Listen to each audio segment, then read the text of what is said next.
কিভাবে আপনি আপনার ফেসবুক আইডিতে লিংক পরিবর্তন করে আপনার আইডিতে কাস্টম ইউআরএল সেট করবেন, যেটাকে ইউজার নাম বলা হয়। আপনারা এই মুহূর্তে স্ক্রিনে একটা ফেসবুক আইডি দেখতে পাচ্ছেন।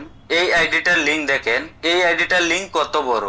এখন আপনারা এই আইডিটার লিংক দেখেন, এই আইডিটার লিংক দেখতে কত সুন্দর এবং কত শর্ট, যা সহজে যে কেউ সার্চ দিয়ে বের করতে পারে। আপনি চাইলে আপনি আপনার ফেসবুক আইডিতে কাস্টম ইউজার নেম সেট করতে পারেন। এর জন্য চলে আসতে হবে আপনার ফেসবুক প্রোফাইলে। এখান থেকে প্রোফাইল আইকনে একটা ক্লিক করতে হবে। যে নতুন ইন্টারফেসটি ওপেন হবে, এখান থেকে সেটিং আইকনে একটা ক্লিক করতে হবে।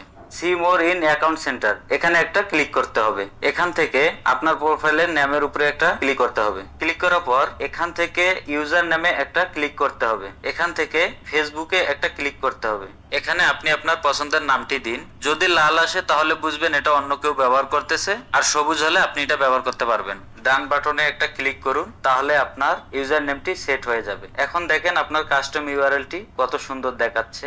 এখন যে কেউ আপনাকে সহজে খুঁজে পাবে।